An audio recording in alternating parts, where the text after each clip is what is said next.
Give me a miracle turnaround. One that even surprised you. You think of any of that? I can think of one. Go on. But it wasn't due to solicitors or anything like that. It was going quite quickly regardless.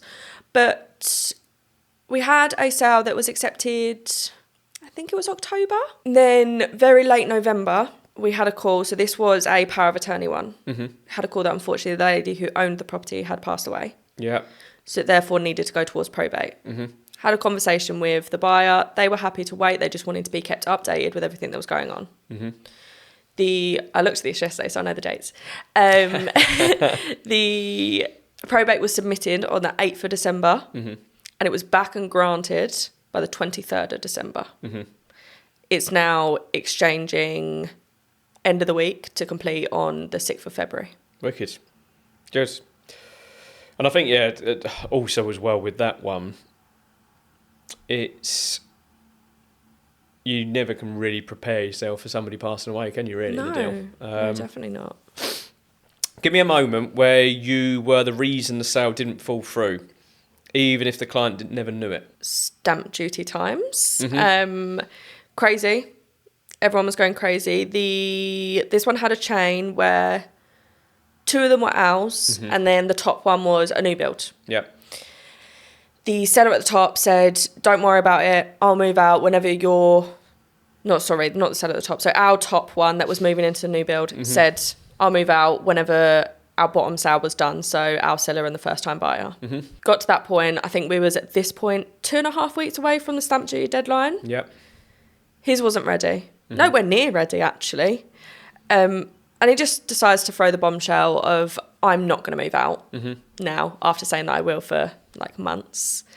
I want it all to tie in, and it has to go before stamp duty, otherwise I'm pulling out. I don't even remember what I did fully, but I know that with the solicitors, I was having to call the new build company and try and liaise with them directly, as well as the solicitors dealing for the top seller purchasing. I got them to send me the documents instead of their clients, then I could print them out to know exactly what they needed to sign. Yep. And then they would come to me and then drive it to them. I was prepared to drive it myself all the way to Bexley Heath to get it done.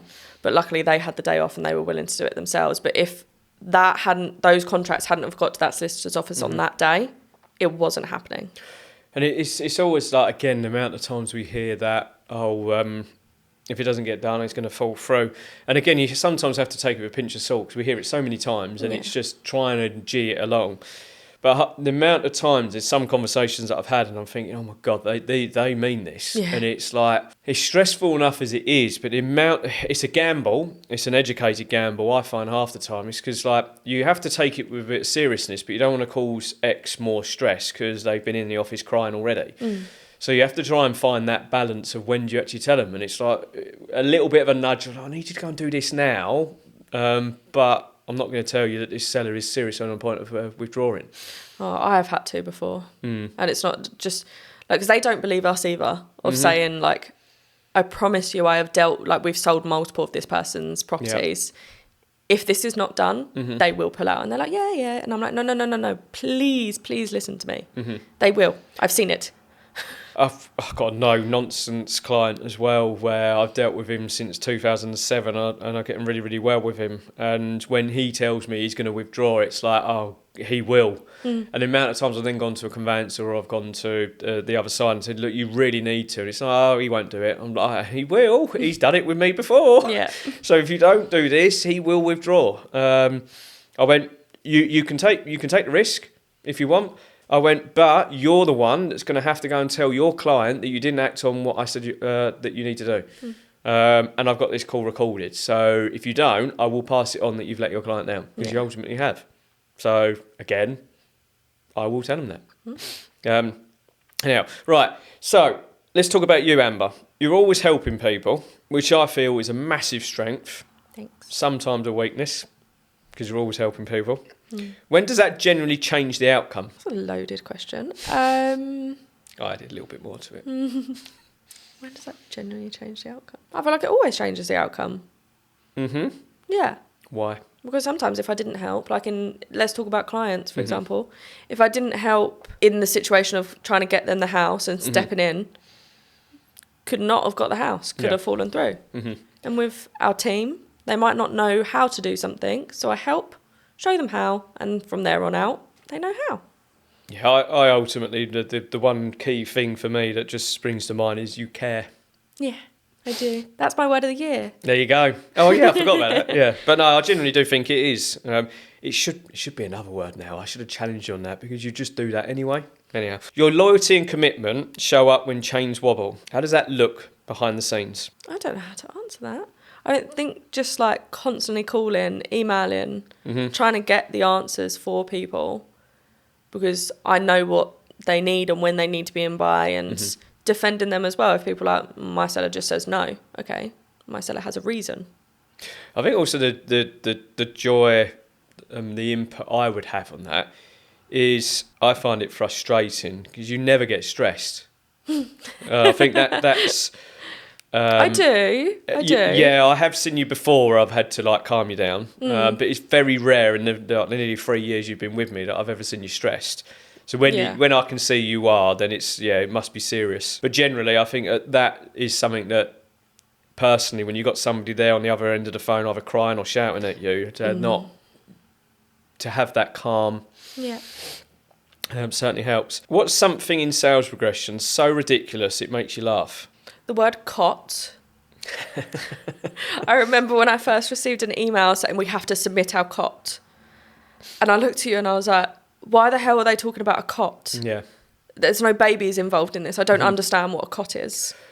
It's actually a really good point because, again, this is what we try to do now throughout us as an estate agency lingo. Like, we want to try and remove it all. Like, vendor, like for me, not everybody knows what a vendor is. Just sell it as it is, seller. Like, I don't know why we sometimes have to start. I don't know, is it like a moral high ground? We have to be above people. That's why we say it. Like, for me, just simplify the whole process. The easier you can simplify it, the easier it is. And I think that sometimes when you've got conveyancers then talking that with you, it's like, well, just say it as it is. Yeah, like, it would make it a lot easier. I say things wrong sometimes, especially when, so there's somebody in the chain that's willing to break the chain and move into rented accommodation to allow the bottom half to go through and then the top half go through later. I sometimes just go to my clients, oh yeah, they're willing to break the chain. Instantly.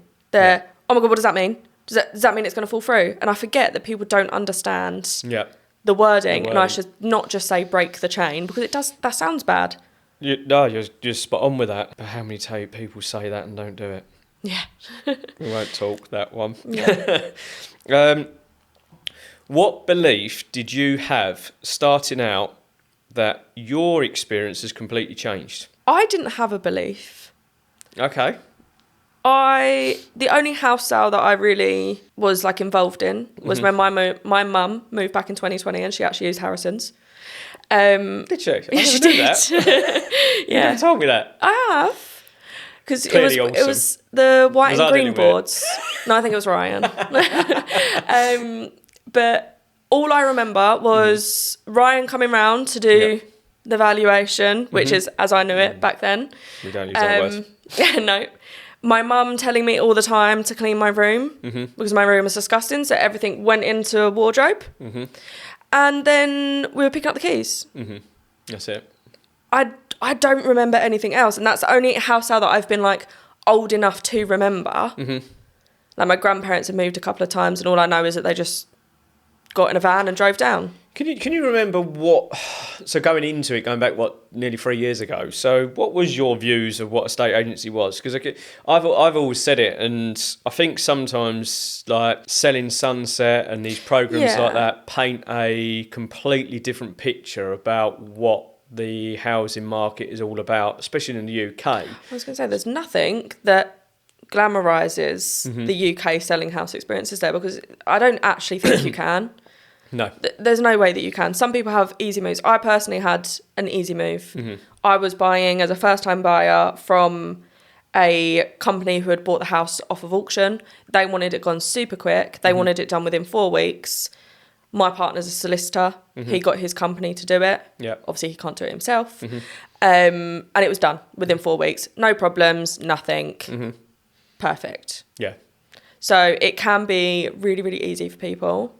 I think when you're looking at it, okay, there's only two parties involved. Exactly. The company want it gone and you want your house. So Yeah. when you've got two people there that are aligned with, we both want to get it done as soon as possible, that's where the whole process becomes easy. Yeah, I suppose definitely. then it's when chains come involved and... Yeah, but I think I just thought it was you go and do viewings. I think before I came into it, I genuinely thought that's what it was about. You go and do viewings, and I had an understanding that there was people who dealt with offers and things like that, but I definitely didn't know that you had to deal with it all the way through to completion. Didn't know that was a thing. And obviously I knew that people went to houses to value them.